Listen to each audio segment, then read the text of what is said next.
Quem de nós não lembra os seus ou os nossos 17 anos, 19, 20 anos, tempos em que a gente estava começando a nossa vida e olhava para o nosso horizonte e não tinha limites para aquilo que nós sonhávamos, planos, desejos e sonhos de visitar vários lugares, sonhos de conquistar várias coisas, de fazer vários esportes, quem sabe você gostaria de aprender muitas línguas, viajar a muitos lugares, e a vida parecia que não tinha obstáculos diante de nós. Eu acho que se eu pudesse colocar a minha vida, o meu sonho de jovem, em termos de anos, eu deveria ter vivido uns 250 anos para realizar tudo aquilo que eu sonhava. E ao mesmo tempo tinha uma sensação de que o tempo não passava. O tempo estava meio congelado, que todos aqueles sonhos que eu tinha, enquanto jovem, eu tinha quase convicção de que um dia eu ia realizar. O tempo parava. E eu lembro, numa certa ocasião, de que eu cheguei para minha mãe e disse para minha mãe, no dia do aniversário dela, quando ela fazia 40 anos, eu olhei para ela e disse: mãe, como você está velha. Você está muito velha. 40 anos é muita idade. Que coisa, como se eu fosse demorar muito para chegar lá. Uma eternidade. Ela olhou para mim, molequinho, e disse: como assim? Eu só tenho 40 anos. Dependendo da perspectiva que a gente enxerga a vida, ela pode passar mais rápida ou mais devagar. E agora, quando eu sou jovem há um pouquinho mais tempo do que antes, preciso ouvir dos meus filhos algo parecido. Pai, isso é coisa de velho, para com isso. A vida é meio cíclica, as histórias se repetem. Mas, enquanto jovem, a gente tem aquele desejo de conquistar muitas coisas, de subir na vida, de encontrar nosso espaço profissional, de talvez encantar uma donzela ou de achar um príncipe. Hoje, com um pouquinho mais de maturidade, a gente olha para a vida, ao menos eu olho para a vida, e procuro ter um pouquinho mais de sabedoria nesses meus rompantes, e começo a me perguntar: será que tudo aquilo que eu já fiz até aqui, daquilo que eu fiz, o que de fato vai sobrar no final? Será que eu vou deixar na minha vida algo de útil? Pelo que eu serei lembrado da minha vida depois que eu for? Ou qual terá sido o legado que eu deixei para aquelas pessoas que me cercam?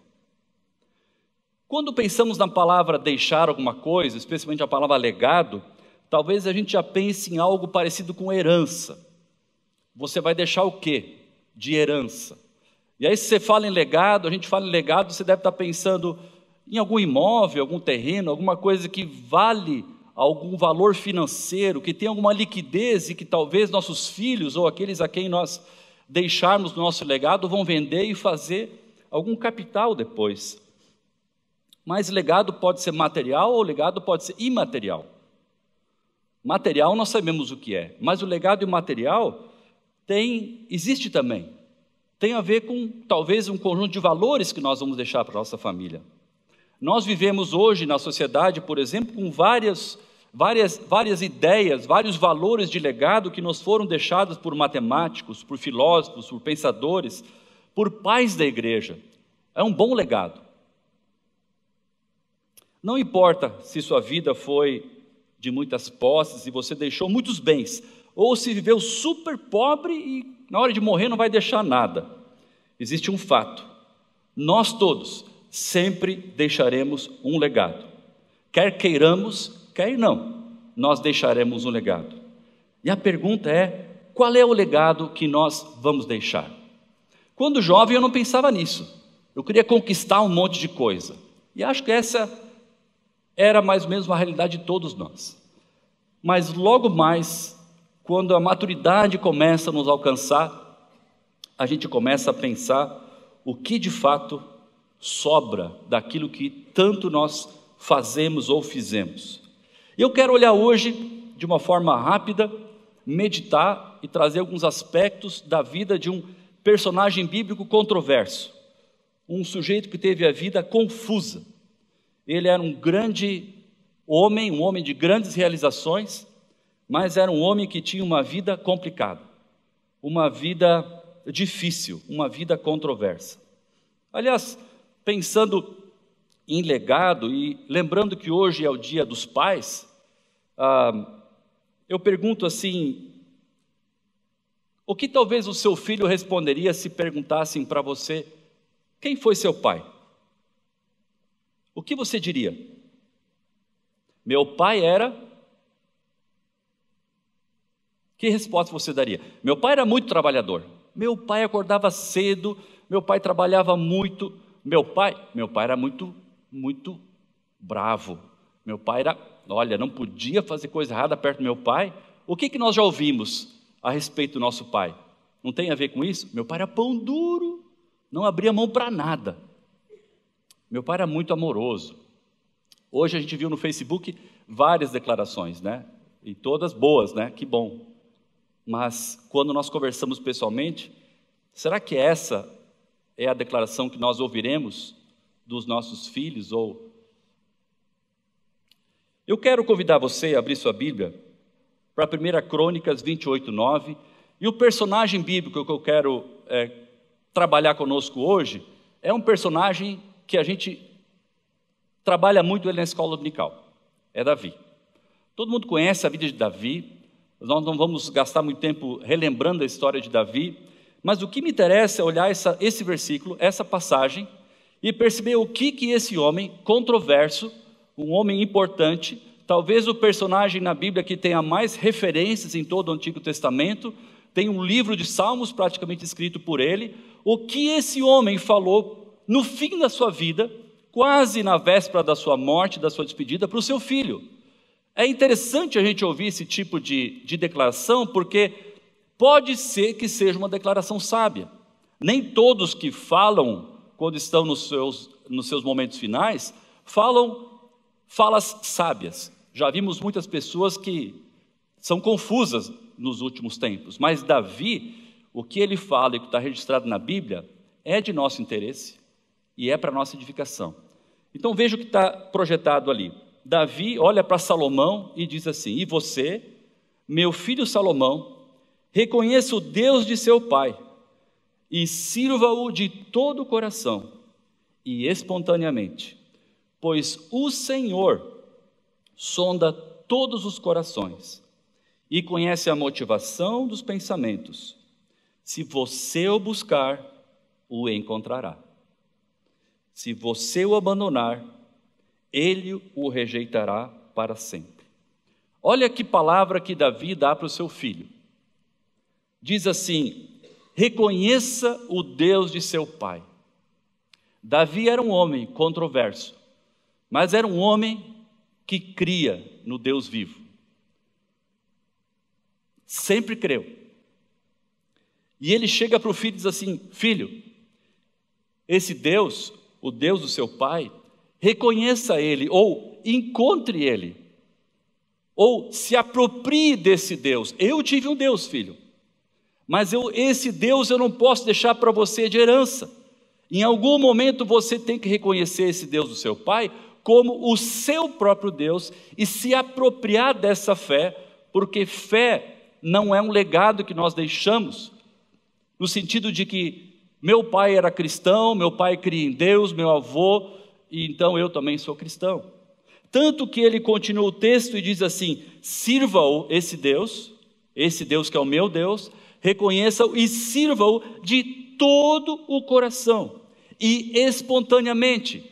Veja, Davi está dizendo: esse Deus do povo de Israel, o meu Deus, pode ser muito bem adorado de uma forma mecânica,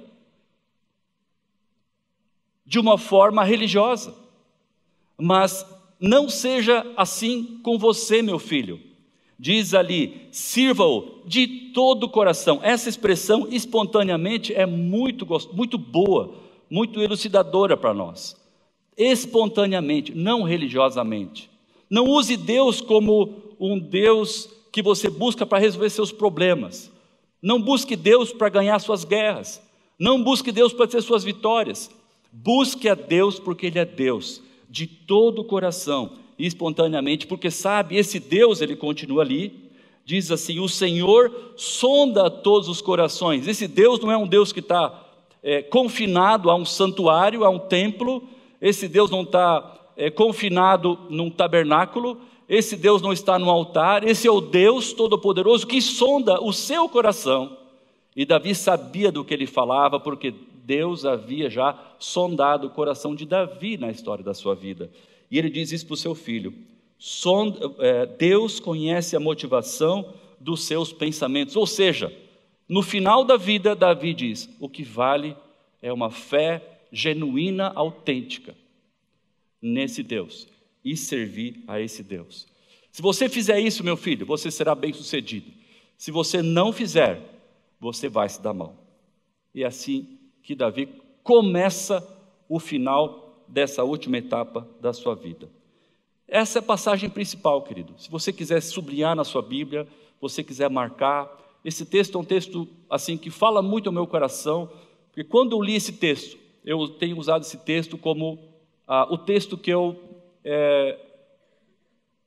quero deixar para os meus filhos, sabe? Essa passagem, essa mesma orientação que Davi deu para Salomão, eu também tenho procurado dar para os meus filhos. E eu quero comentar um pouco então, baseado nessa passagem e nessa ideia de legado, de deixar algo de valor que não seja bens.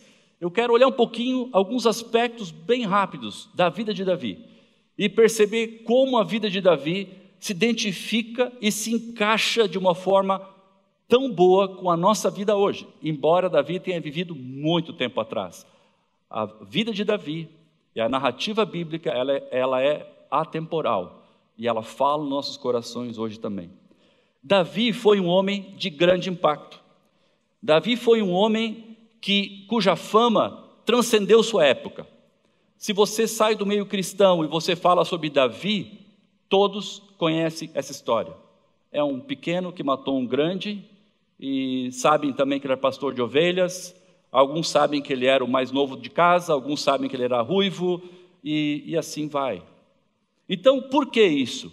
Porque Davi foi um grande homem. O que Davi fez que a história dele chega até nós? Algumas coisas eu já citei, a ideia de Davi e Golias. Mas olhando para a função dele como estadista, Davi deixou um legado político. Por quê? Davi organizou um aglomerado de tribos que estavam divididas quando Saul morre e havia uma tensão entre as tribos, havia um desânimo entre essas tribos e ele transformou esse monte de clãs numa nação, numa monarquia consolidada. Davi foi um estadista como líder político, como rei. Ele conectou as pessoas, apontou Deus para as pessoas dizendo: esse é o nosso Deus, vamos seguir. Telefone. Davi também deixa para a gente um legado militar. Davi era excelente na batalha. Ele tornou-se um general. Como soldado, lutava, tinha vitórias. A fama dele como guerreiro diante de Golias, enquanto o povo estava com medo, ele vai em nome do Senhor. Essa fama levou ele a se tornar um grande general, um estrategista, até que montou um exército vencedor, um exército que ganhava as batalhas. E Davi, então, militarmente, era um homem de sucesso, e a fama dele se espalhou na região. E Davi também deixa um grande legado como mediador, porque ele agia como juiz. Ele contemplava as demandas do povo, as pessoas sentavam diante dele, eles conversavam sobre o que tinha acontecido, e ele agia como juiz, como alguém que mediava os conflitos e trazia uma solução. Davi era sábio. Davi era um homem, então, que do ponto de vista profissional, do ponto de vista do legado público dele, foi alguém muito conhecido pelo que ele realizou. Mas a vida dele não termina por aí, porque Davi também tem um aspecto da vida dele que eu chamei de legado privado. É um legado que talvez não devesse sair das quatro paredes da casa dele, Mas não foi bem isso que aconteceu. Davi, no que tange, por exemplo, a família dele, o legado privado, foi um péssimo exemplo de pai. Só para lembrar vocês, os filhos de Davi, Amnon e Tamar, tiveram um incesto. Amnon não só teve incesto com Tamar, como também estuprou a Tamar, violentou ela. E ela pede, por favor, não me violente. Ele acaba violentando Tamar. O que aconteceu a partir daí foi que não só o incesto era uma ferida na família de Davi, porque ele ficou sabendo disso e não fez nada. O que acontece em seguida é que um dos filhos de Davi, Absalão, fica sabendo dessa história, indignado com o que acontece entre os dois irmãos, com o que Amnon fez com a irmã, e indignado com a passividade do pai, Absalão chega a um ponto de ira que resolve então matar seu irmão. Então é uma família que dentro da família já havia sangue derramado. A honra de Tamar havia sido suja, e agora o assassinato também. E o terceiro legado familiar que eu quero apontar, que Davi nos deixa, é a passividade. Ele tinha um filho que era o filho mais querido dele. E a Bíblia diz ali em 1 Reis 1,6, diz que seu pai nunca o havia disciplinado. Ou na Revista Atualizada diz, seu pai nunca o havia contrariado e nunca havia sequer lhe perguntado, filho, por que é que você age assim? Eu imagino aquelas crianças que a gente vê em vídeo de supermercado. Não sei se você já viu uma criança dessa ao vivo. Aquelas crianças que a mamãe está com um carrinho assim, e aquela criança pequena, ela grita com a mãe, chama a atenção de todo o supermercado, porque ela quer comprar Nesquik. E ela fica enlouquecida. A mãe diz, não, nós não vamos comprar. E aquela criança começa a gritar, ela se atira no chão, ela grita, e a mãe continua assim, como se nada tivesse acontecendo, caminhando no corredor. E as outras pessoas assim ficam olhando, o que é isso? O que está acontecendo aqui? Você já viu ao vivo alguma coisa assim? Parece essa passagem de Davi. Por que você está fazendo isso? Né? O pai nunca lhe perguntou, por que você está fazendo isso? Então você vê, eu estou colocando algumas coisas, alguns pontos, não pequenos, mas pequenos no sentido de passando rapidamente por eles, mostrando para você que a família de Davi, o legado particular de Davi, privado de Davi, era confuso, muito confuso. Incesto, assassinato, um pai passivo em todos os aspectos. A história de Davi nos ensina que a grande dificuldade de um homem é primeiramente consigo mesmo e depois em casa. E você sabe que quando a gente não consegue, como um homem de Deus, como um pai, liderar nossa casa, pastorear nosso lar, o que acontece, baseado na história de Davi, é que os nossos maiores opositores se formam dentro da nossa própria casa. Os nossos filhos e aqueles que nos cercam são os nossos maiores críticos, são aqueles que mais agem contra nós, quando nós não agimos como homem de Deus na nossa casa. Então você vê, é mais ou menos a história de cada um de nós. Sucesso profissional. Fala muitas línguas, reconhecido, as pessoas passam e prestam continência para o cara, mas em casa ele é terrível. E o fato é que aquilo que acontecia em casa não se consegue reter em casa, não fica confinado às quatro paredes. A história de Davi diz que isso vaza, o conflito vaza, esse clima vaza. As pessoas ficam cheias dessa tristeza não resolvida. O pai, a mãe, os filhos, quem sabe os pais, os avós, né, os tios. Isso vaza, criando uma situação muito difícil para todos. Mas eu quero mostrar para vocês também que Davi deixa para nós um legado espiritual. E eu quero citar com vocês só 3 aspectos desse legado espiritual. Por isso que esse homem é controverso. Porque enquanto ele é um grande homem de sucesso, ele é um homem complicado na vida privada dele, na vida particular dele. O primeiro aspecto que eu quero trazer para vocês a respeito do legado espiritual que Davi deixa para nós, é que Davi consultava a Deus nas tomadas de decisões que ele tinha. Davi consultava a Deus nas tomadas de decisões que ele tinha. O versículo está projetado aí. A pergunta que eu quero fazer para nós hoje, para você, eu faço primeiro para mim aqui, será que nossa família percebe que nós buscamos a Deus? Será que a nossa esposa, nossos filhos enxergam a gente expressando a nossa fé dentro de casa? Seus filhos diriam que você lê a Bíblia? Quando? Eles já viram isso?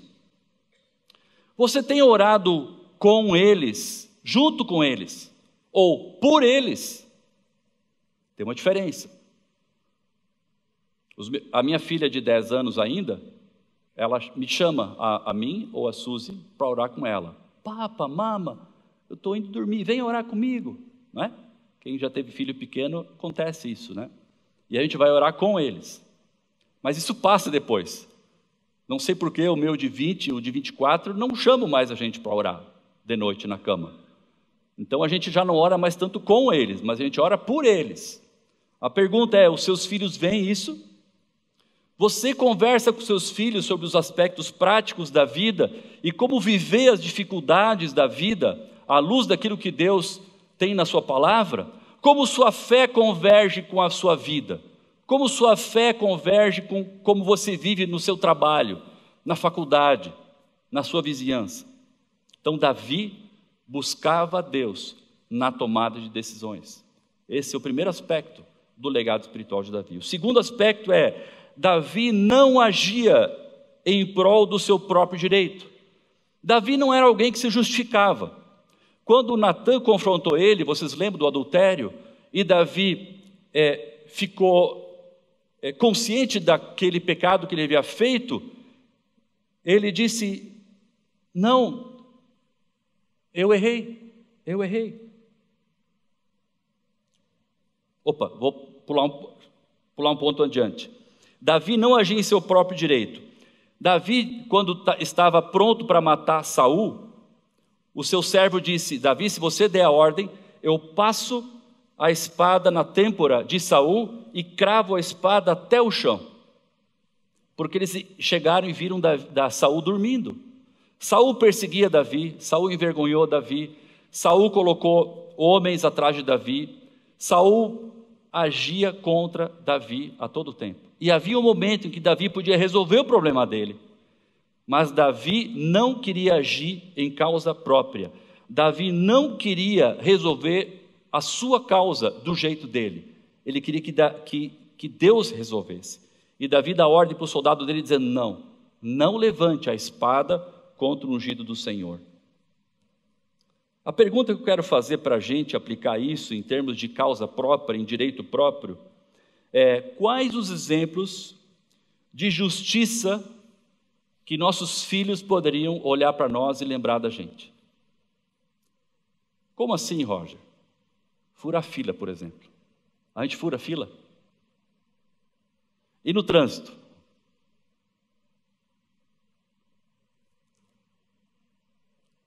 Há um tempo atrás, eu achei que Rebeca não dava bola para o trânsito. Eu atrasado para vir para o culto, lá no sul. Passei numa rua que quase não tinha movimento, era cedo, por um sinal vermelho. E a Rebeca sentada atrás, assim, ela disse, pai, o sinal não estava vermelho? Eu olhei para trás e disse, como assim? Olha para o lado, não olha para frente. Que tipo de atitude, que tipo de ética seu filho vê você vivendo na prática? Como você lida com isso?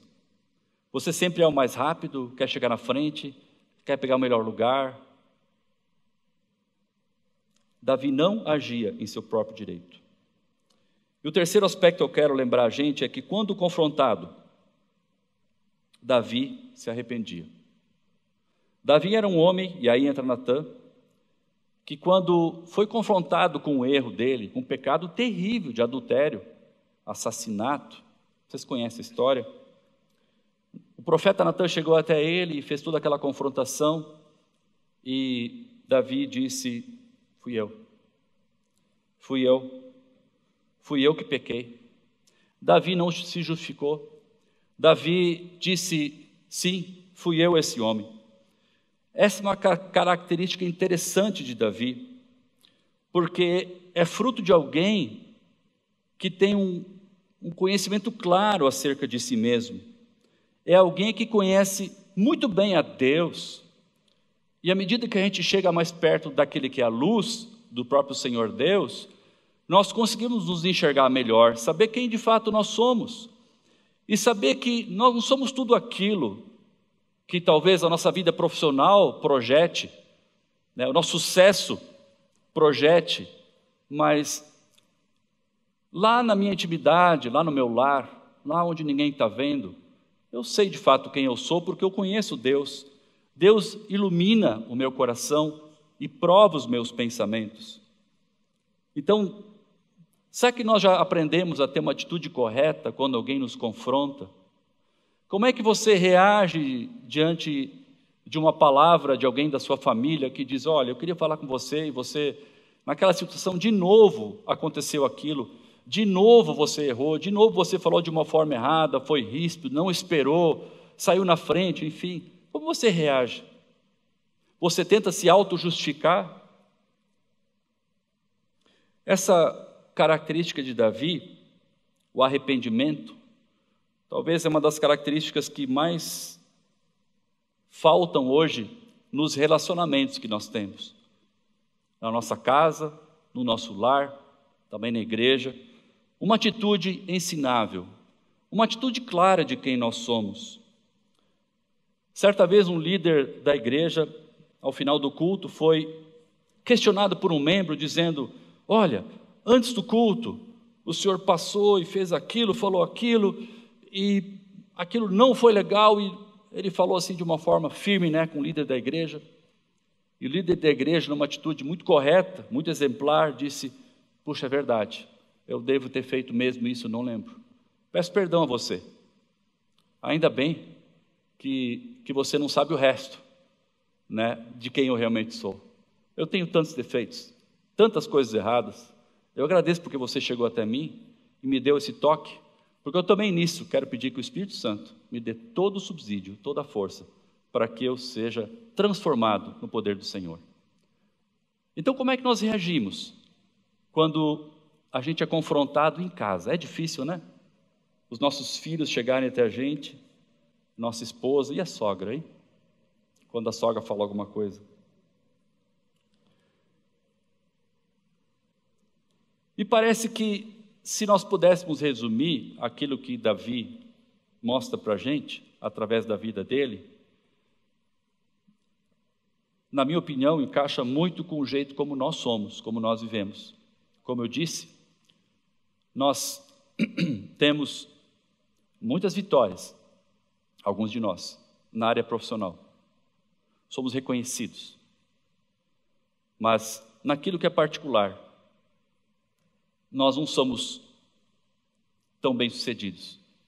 Nós somos, até certa forma, repreensíveis pela maneira como nós agimos.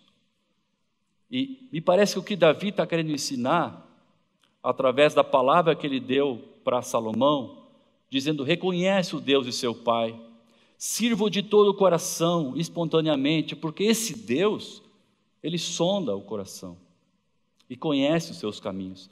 O que ele está tentando mostrar para a gente é que, diferente do que uma lista, talvez, que você possa ter, dizendo que nós temos, né? Primeiro nós temos que buscar a Deus, depois temos que buscar nosso casamento, priorizar nosso casamento, depois nossa família, depois os filhos, depois o trabalho, e a gente vai indo assim, nessa lista.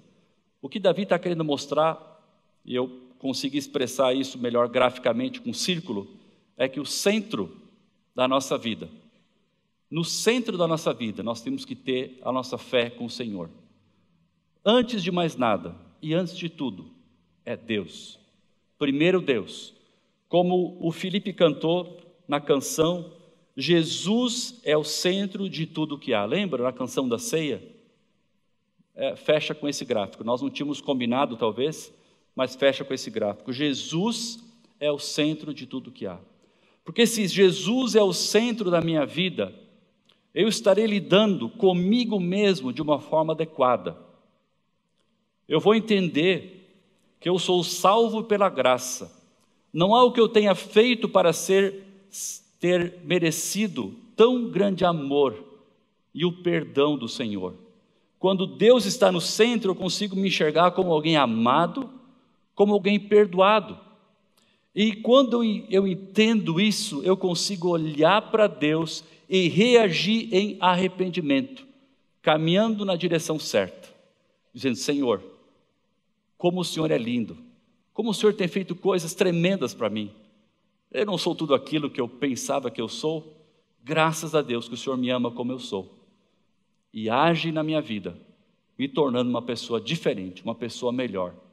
E quando o Senhor se torna o centro da minha vida, quando eu lido comigo mesmo da maneira como Deus quer que eu lido, como a Bíblia pretende que eu me enxergue, como alguém perdoado, como alguém restaurado pela graça de Deus, então todos os outros aspectos da minha vida, o aspecto familiar, o aspecto profissional, a minha vida, meus hobbies, minha relação com a sociedade, tudo ganha uma perspectiva correta.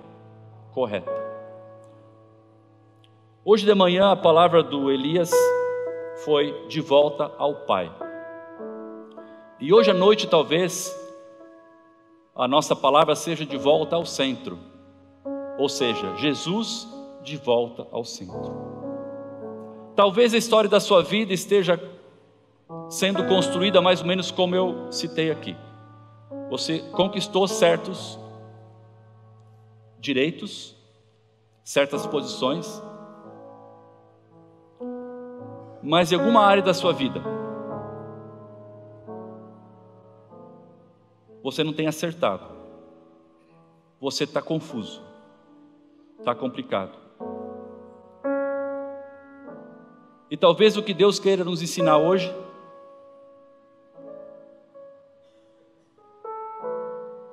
seja algo que o Senhor teve trabalho para ensinar para Davi. Mas Davi aprendeu.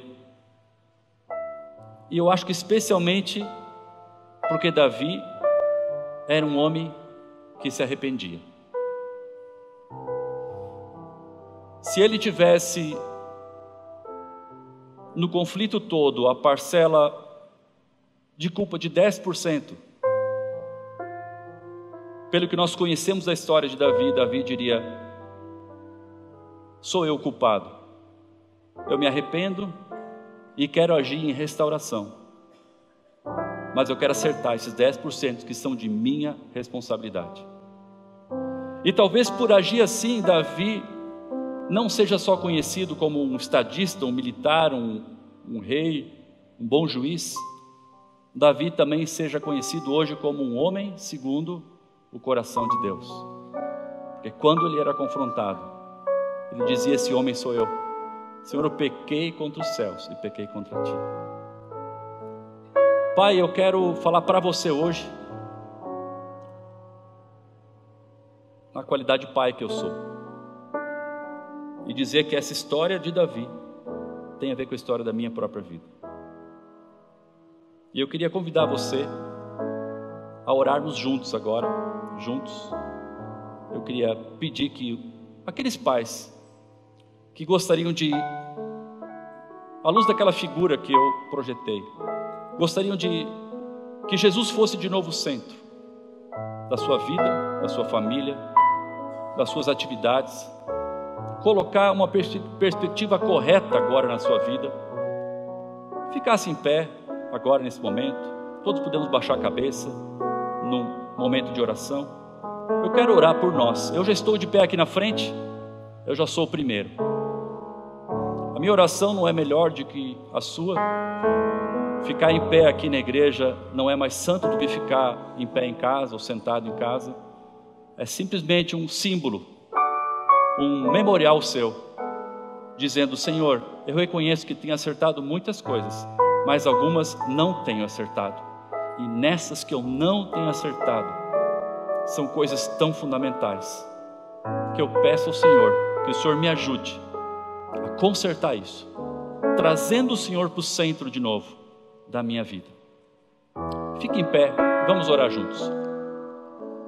Senhor Deus e Pai, nós estamos de pé aqui no Dia dos Pais como homens de Deus, reconhecendo que o Teu plano para nós é que nós sejamos líderes não só na sociedade, no trabalho que nós temos, em nossas atividades, mas que sejamos líderes pastores em nossas casas, servos pastores. Agora nós reconhecemos também a dificuldade que nós temos para isso, Pai. O Senhor conhece cada um que está de pé aqui, conhece cada rosto, cada coração. O Senhor conhece cada história, assim como o Senhor permitiu o registro da história de Davi nas Escrituras. O Senhor tem o registro de nossa história consigo. E ninguém melhor do que o Senhor para agir nesse momento em que nós juntos estamos aqui clamando pela Tua intervenção em nossa história, em nossa vida, em nossos relacionamentos, Pai. Pai, volta a ser o centro. Ajuda-nos a ter uma atitude como de Davi, a Te buscar de todo o coração, a Te colocar no centro da nossa vida, Pai. A não agirmos buscando direito próprio, autojustificação, buscando defender a nossa causa, mas naquilo que nós temos de fato errado, Senhor, nos dá de novo, com coragem, um espírito de arrependimento. Quem sabe hoje à noite, Pai, possamos chegar nas nossas casas e reunir com nossas esposas e filhos e dizer: o Pai tem algo para dizer para vocês. Eu quero dizer que eu me arrependo, peço perdão, eu quero melhorar, orem por mim, e abrace sua família e diga: vamos juntos. Senhor, nos ajuda a sermos homens de Deus, a partir do centro, não a partir da periferia, não a partir do que nós fazemos, mas a partir de quem nós somos, Pai. Pai, abençoa cada pai aqui, cada homem, com a Tua bênção, com a Tua graça, com a Tua coragem, derramando o Teu perdão e a força que vem do Senhor na vida de cada um. E talvez, eu quero falar com aqueles que estão sentados aqui agora, talvez você não seja pai e nem mãe, mas o Espírito de alguma forma está tocando o seu coração, para que você ponha Cristo novamente no centro da sua vida. Eu gostaria de convidar você a ficar em pé agora também, e eu quero orar por você. Não importa se você está sentado, se você é mulher, se você é solteiro, trata-se da sua vida com Deus, e a partir daí dos seus relacionamentos com todos que te cercam. Senhor, eu oro por aqueles que ficarem em pé nesse momento, que também têm consciência de que precisam do Senhor para consertar a perspectiva, sintonizar novamente uma sintonia fina com o Senhor, com a Tua vontade, com a atuação do Teu Espírito que nos lembra de toda a verdade, que nos lembra do pecado e que nos confronta com nossos erros, mas também nos lembra das promessas dizendo que somos filhos perdoados. Senhor, toca, restaura, encoraja, renova a vida de cada um que está aqui, que possamos iniciar uma semana diferente, com a coragem de buscarmos o Senhor, sem autojustificação e com a força para pedirmos perdão, porque aquele que é poderoso para fazer infinitamente mais do que tudo que nós pedimos ou pensamos. Já nos perdoou em Cristo Jesus, e não há por que mais segurarmos máscaras ou termos medo de pedir perdão. Ajuda-nos a andarmos em contínuo arrependimento. Essa é a minha oração, peço tua bênção por cada um de nós, em nome de Jesus, amém. Os irmãos podem assentar.